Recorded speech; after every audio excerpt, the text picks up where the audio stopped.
Many Magic the Gathering players ask the question, is it worth it to buy a Final Fantasy Commander deck? No, it's not. They're too expensive. No matter how good a quality deck it is, no matter how much value it has, it's simply not worth it to spend this much money on cardboard. I hope very much this video has been of some help to you.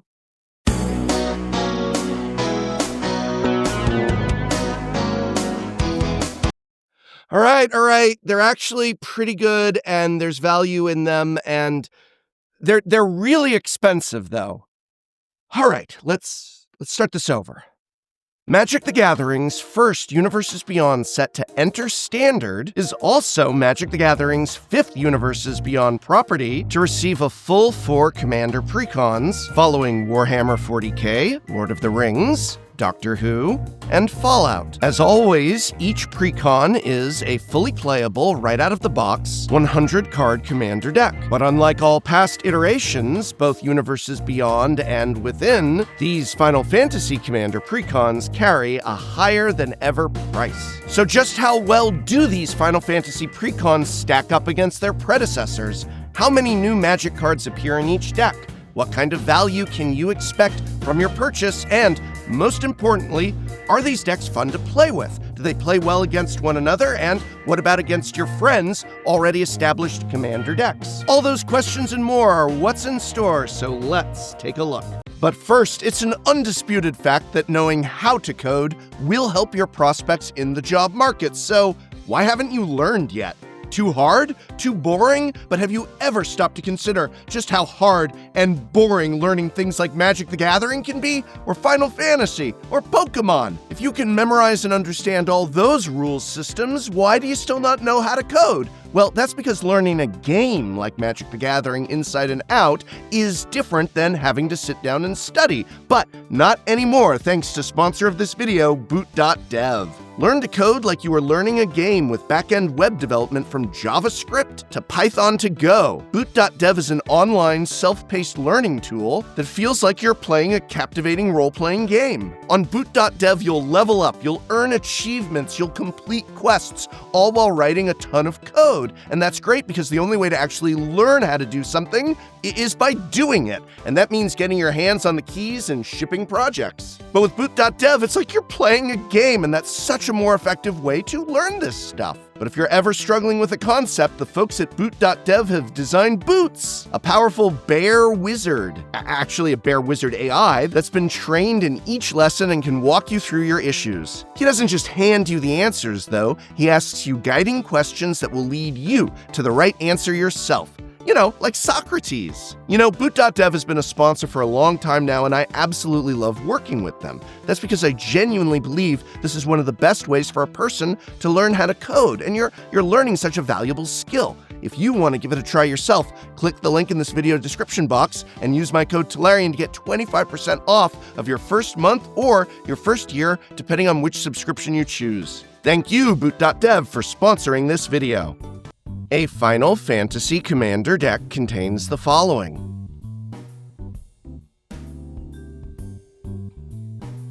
One ready-to-play 100-card Commander deck, which itself includes one traditional foil face Commander, as well as one traditional foil backup Commander. The rest of the cards, at least in the non-premium version, more on that in a moment, are non-foil, with 25 of them being brand new Magic designs, and the remainder reprints. While gone are the days of oversized cards, life total trackers, spin-down dies, and other inclusions, you still receive some double-sided tokens, and a cardboard deck box. And of course, a collector sample booster pack, which contains 2 random cards that can be found in the overpriced collector boosters. A box of which is actually selling for less than a brand new PlayStation 5, or even a marked up Nintendo Switch 2 on the secondary market. So if you're thinking of buying a collector booster box, realize that you can get a Switch 2 for cheaper by buying it off of a scalper. But that's another video. So what exactly do these Final Fantasy Commander decks cost? Just as with the Warhammer 40k decks from a few years ago, the Final Fantasy Commander decks come in two versions, a regular version and a collector's edition. The collector's edition is identical to the regular version, except that 100% of the cards are foil, and not just foil, but a special surge foil. Unlike the Warhammer decks, however, these Final Fantasy precons have an MSRP, both for the regular and collector version. The MSRP for the regular Final Fantasy precon is $69.99, a hefty $25 more than the MSRP was for the previous set's Tarkir Dragonstorm precons. Please note this $25 increase is for the non-premium version, but if you think that's expensive, wait until you hear the MSRP for the collector edition precons, $149.99 each, a full $105 more than the MSRP for a Tarkir Dragonstorm Commander deck.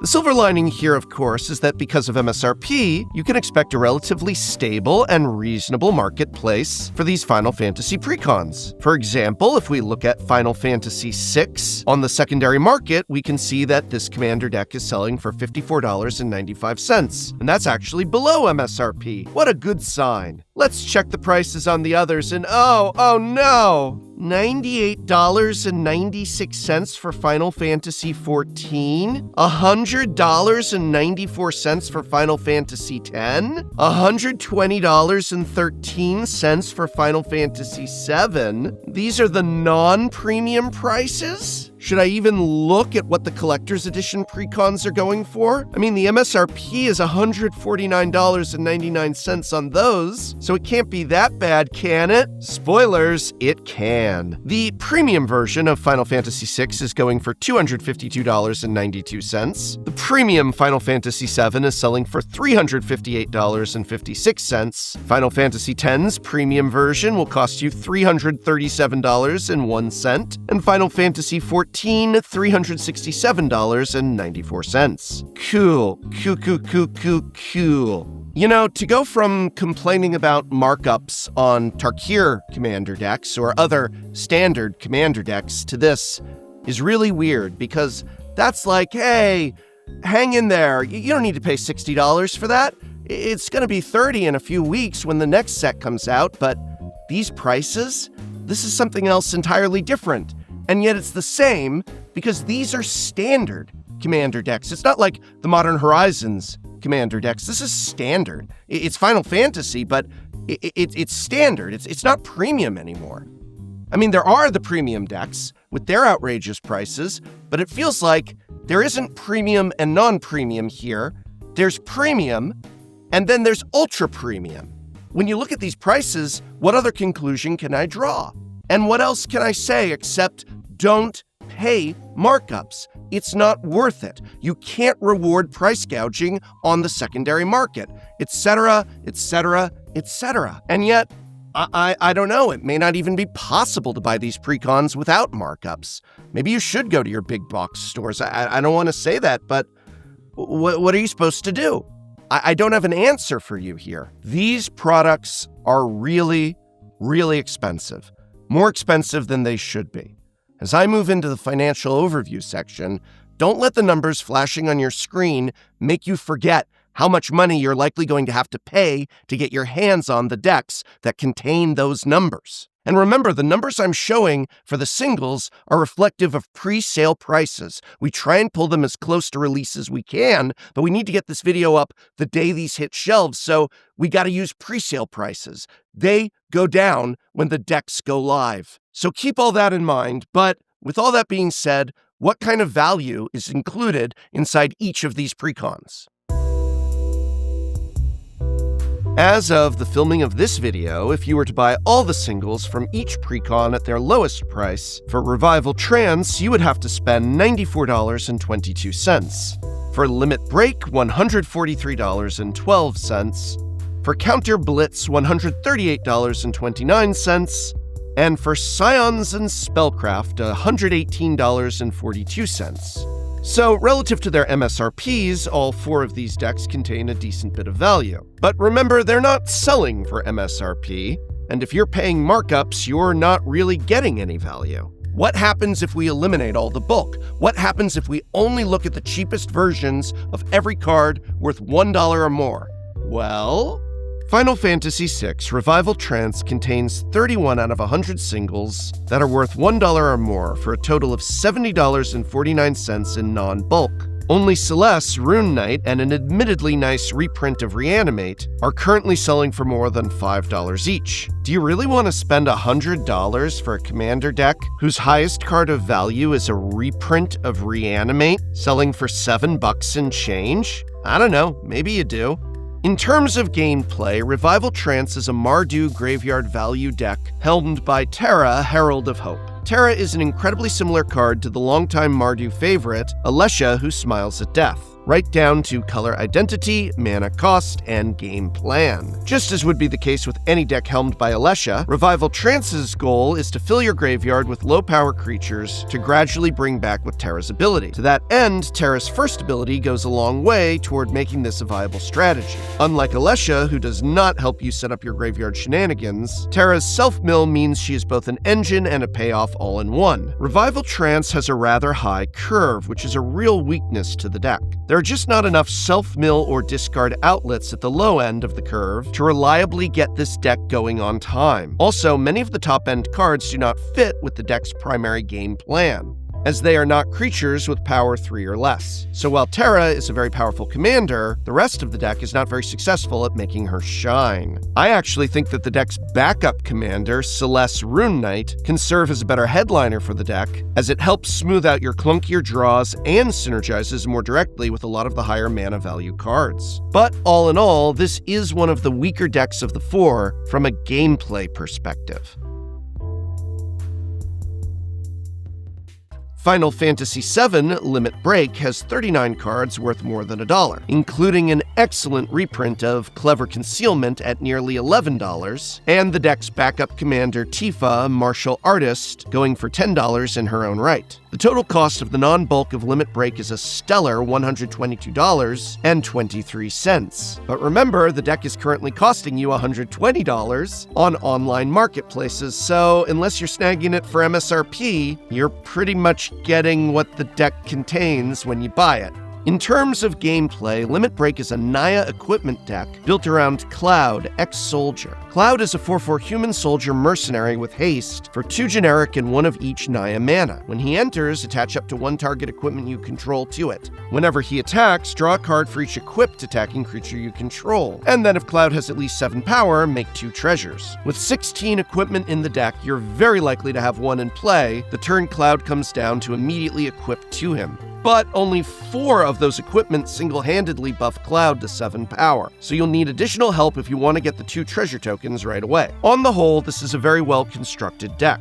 I love the inclusions of Dispatch, a removal spell that synergizes well with all your equipment, and Vandal Blast, a powerful card that doesn't get put in commander precons enough these days. The curve on the deck is also really balanced, with plenty of cheap cards to complement the 5 mana value commander. In fact, the only card with more than 6 mana value is Vanquish the Horde, which isn't actually an 8-drop due to its cost reduction. The deck's backup commander, Tifa Martial Artist, is also a fun commander in her own right, though in this deck she's better as a role player in the 99 than in the command zone, since she only synergizes with all the equipment indirectly. Overall, I think this deck has it all. A strong game plan with a powerful commander, excellent curve, good ramp spells, and some solid removal, including a few strong sweepers. Not to mention plenty of card advantage and a lot of sweet legends to attach your equipment to. Final Fantasy X Counter Blitz has 39 out of 100 cards that are worth $1 or more for a total non-bulk value of $119.99. The most expensive card in the deck is currently Sphere Grid, a new design that's selling for $15, though again, these are pre-sale prices. The precon also includes an excellent reprint of Walking Ballista, currently about an $8 card. Inclusions of cards like Farewell and 3 Visits are welcome reprints as well. In terms of gameplay, Counter Blitz Blitz is, as you might expect, a deck involving moving counters of various kinds around on your creatures. Titus, Yuna's Guardian, the deck's headlining commander, allows you to move counters around at the beginning of combat, and also proliferates whenever a creature you control that has a counter on it deals combat damage to a player, though you can only do this once each turn. The deck is a pretty classic Bant counters deck in the spirit of Falco Spara, Peacekeeper. Notably, the lore counters on your Saga creatures also count towards a creature dealing combat damage to a player with Titus. Also, if you move a lore counter from a Saga creature onto a non-Saga creature, you get all the benefits of manipulating lore counters on your Saga creatures, such as getting an additional Saga ability trigger and keeping your Saga creature around longer, and all without any drawbacks since the lore counters don't do anything at all on a non-Saga creature. The deck's backup commander, Yuna, Grand Summoner, is an expensive mana dork that spreads around +1/+1 counters from creatures that die onto other bodies. Overall, this is a powerful commander deck that includes key reprints, as well as cards like Damning Verdict, which is an absurd sweeper in this deck, as it will often play out like a 5-mana Plague Wind rather than a Wrath of God. Path to Exile and An Offer You Can't Refuse are premium 1-mana interactive spells, and there is plenty of ramp and other useful low-mana cost cards in this deck list. This is also a deck with a low curve and plenty of mana ramp to cast the more expensive cards that are included. I really like this deck a lot.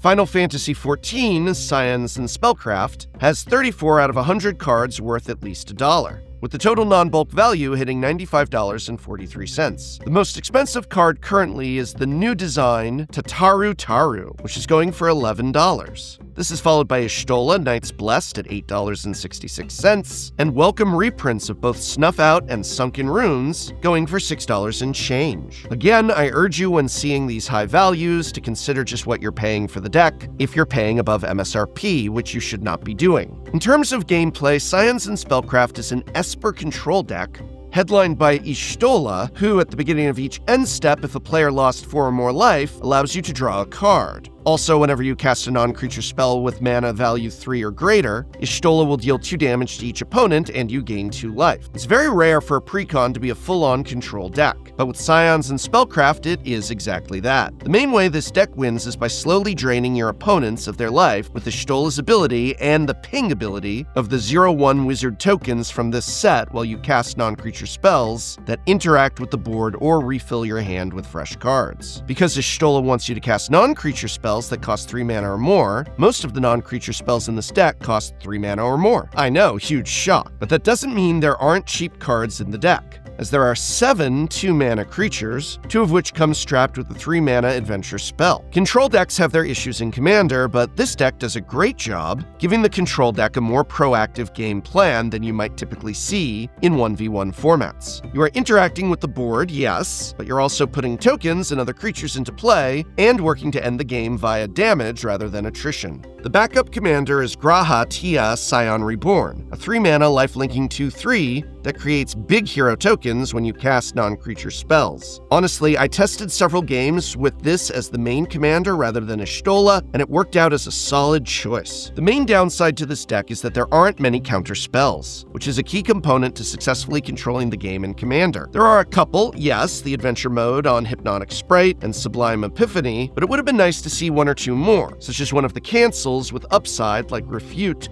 or Disallow, or a more expensive one that can be cast for reduced cost like Ice Out. All in all, this is an average deck right out of the box, and I feel it is really asking for a lot of upgrades to make it something special.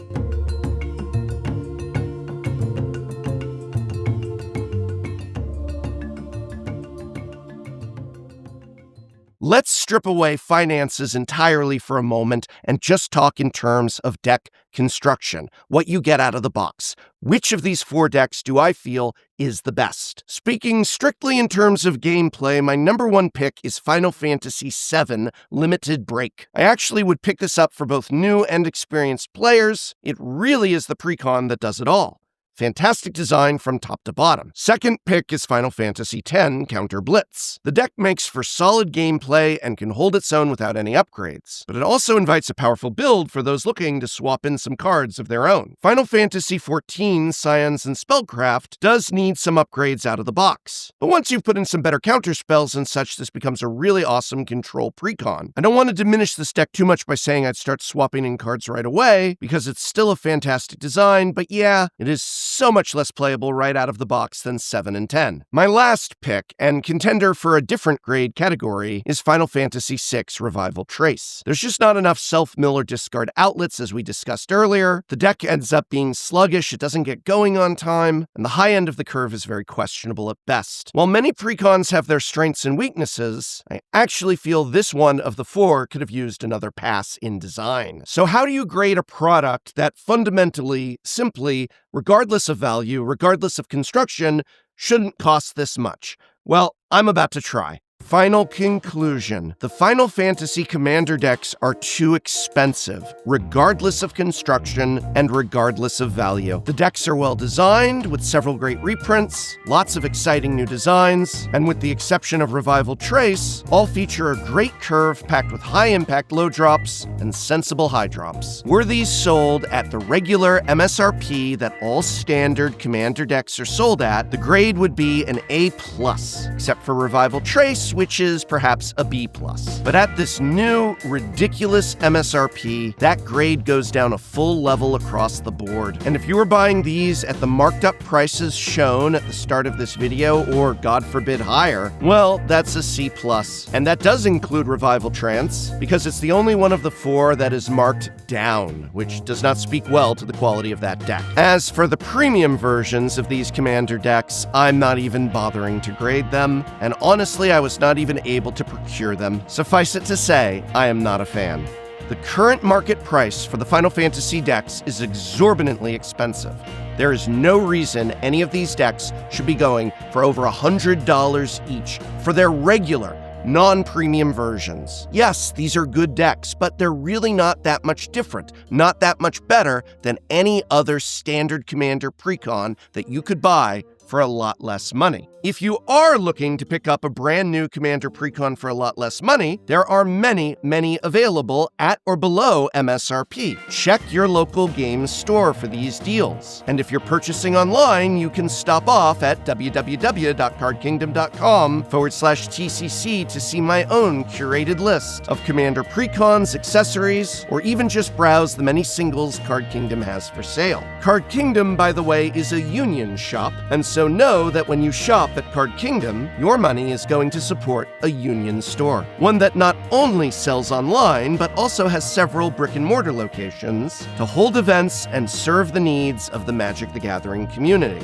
There may not be any such thing as ethical consumerism, and every corporation may inherently be evil, but at least Card Kingdom's union, baby. But am I being too harsh here? These are, after all, really good designs. Well, 3 of them are. So now I want to hear from you. Let me know in the comments below what grade you would give these decks and whether or not you are picking them up yourself. Did anyone buy the premium versions? I want to know, so let me know. And remember, with Boot.dev, you can learn to code the way you'd learn how to play a game like Magic the Gathering, because Boot.dev makes learning like a game. Level up, unlock achievements, earn experience, and even compete in a global leaderboard, all while learning coding languages like Python and Go. Check out Boot.dev now by following the link in this video's description and use my code Tolarian to get 25% off of your first month or your first year, depending on which subscription you choose. And hey, thanks once again to Boot.dev for sponsoring this video.